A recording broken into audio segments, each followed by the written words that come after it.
Good morning, everyone. This is Dr. Black in your Policy and Issues in Criminal Justice class. I wanted to go over the policy making process in a little less information than that long PowerPoint that you have. So the focus of today is the policy environment and the American political system. Our objectives for this module are to list and describe the basic actors in the policy environment, the policy environment, including both formal and informal actors.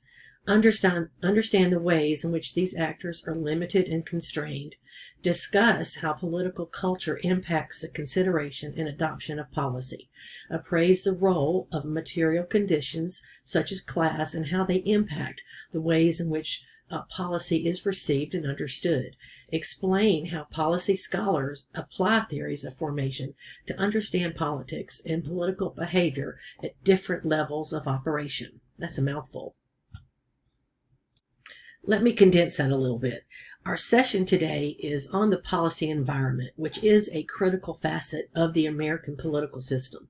Our objectives today are to encompass understanding the key players, constraints, and the role of political culture. So let's just jump right into it by talking about the actors in the policy environment. So let's start off with the formal actors. These are individuals or bodies with official roles in the policy making process. Some examples could be legislative, the Congress and the Senate, looking at executive, the president, governor or mayor, and the judicial, which is the courts and the judges. Also looking at think tanks, media outlets, general public or activist groups, all included in that in those formal actors. Now let's look at the informal actors. And here, I'm sorry, I messed up again. Now I know that's exciting, so let's just jump right into it by talking about the actors in the policy environment. Let's begin with the formal actors. Now these are individuals or bodies with official roles in the policy-making process. And some examples include the legislative, which could be Congress and Senate, the executive, which includes the president and governor and mayors, the judicial, which is the courts and the judges. Now let's look at the informal actors. And though not officially a part of the system, their influence is undeniable. And some of these examples include think tanks, media outlets, general public, or activist groups. So let's talk about the constraints on actors. Not all actors have unfettered power. They're not unlimited. There are checks and balances, which is a system where each branch of government can limit or check the other two. Now, this prevents a concentration of power in any single entity. Also, we have federalism. Now, this is the division of power between national and state governments that can constrain the actions of the actors. Now we have, lastly, the constitutional limitations. And this is where the Constitution, as we should all know, protects citizens by limiting government actions. Let's talk now about the role of political culture.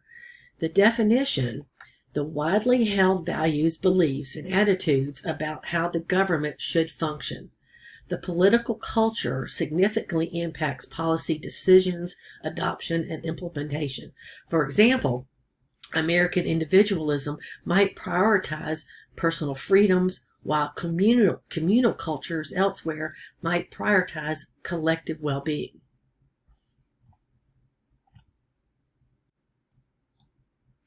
Okay, let's move to, excuse me. Let's go.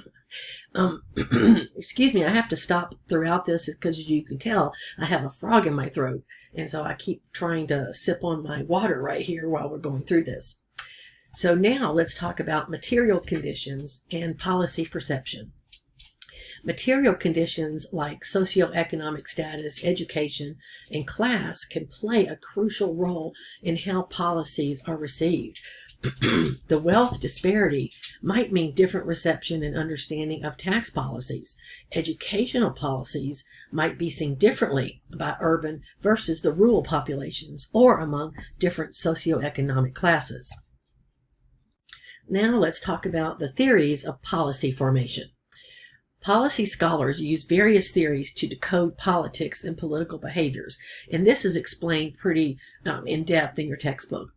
But let's look at rational choice theory. Now, this assumes individuals act in their own best interests, weighing the cost and benefits. So they're weighing what the consequences are over what they're going to get. Now, another policy is institutionalism. Now, this focuses on the role of institutional structures and procedures that are shaping those political outcomes. And the third one to talk about today is constructivism. This emphasizes the role of the ideological factors such as beliefs, identities, and norms. Now, let's move to the American political landscape. Our constitutionally driven approach disperses power, ensuring that no single entity dominates, right? Over time, we've seen shifts. Now, we have the power expansion, and this is where the national government has expanded its reach into the state territories. We also have seen the operational inefficiencies. Now, this is the separation of powers while preventing power consolidation. And now, this can also lead to inefficiencies and require compromises. However, the states and local governments remain significant policy contributors to the whole, especially on issues closely related to their jurisdictions. And lastly, our conclusion. I hope this has been just concise enough to really go over the major points of what you read this week. Remember, the policy environment is dynamic and it's multifaceted. As we delve deeper into this subject over our modules, remember to consider the various actors we talked about, the influences on and of political culture, and the historical context of the American political system.